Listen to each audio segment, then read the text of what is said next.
நாங்க வந்து next month வந்து ஃபேமிலில ஒரு மேரேஜ் ஃபங்ஷன் இருக்கு. ஸோ பட்டு எடுக்கலான்னு சரவணா ஸ்டோர்ஸ் தான் போயிருந்தோம். அது பாடியில இருக்க சரவணா ஸ்டோர்ஸு.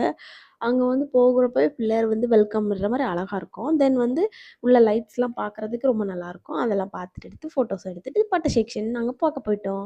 பட்டு பார்த்தா நெறையாவே கலெக்ஷன் இருந்துச்சு. சரி ஒண்ணு ஒண்ணா பார்த்து செலக்ட் பண்ணிட்டு, எனக்கு புடிச்ச ஒரு 5, 6 பட்ட செலக்ட் பண்ணி வச்சுட்டு, இது நல்லாயிருக்கா? அது நல்லாயிருக்கா? பார்த்து பார்த்து எடுக்கலான்னு சொல்லி பக்கத்துல எடுத்து வச்சுட்டு ஃபோட்டோஸ் பார்த்துட்டு இருந்தேன். எப்படி இருக்கு? இது ஃபோட்டோஸ் நல்லாயிருக்கா? இது நல்லாயிருக்கா? அப்படின்னு ஒண்ணு ஒண்ணா கேட்டுட்டு இருந்தேன்.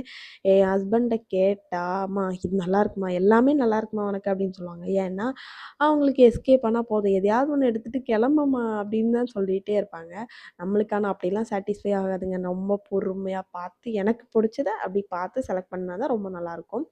சரி ஒண்ணு ஒண்ணா பார்த்து எனக்கு பிடிச்சது ஒரு 2 இடம் செலக்ட் பண்ணியாச்சு. ஏன்னா, எனக்கும் எங்க மாமியாருக்கும் பட்டு எடுக்கிற மாரி இருக்கு. எங்க மாமனாரோட தங்கச்சி பையனுக்கு தான் மேரேஜு. நெக்ஸ்ட் மந்த் ஊருக்கு போச்சு. எல்லா வீடியோ நெக்ஸ்ட் அப்படி இப்படி பார்ப்பீங்க.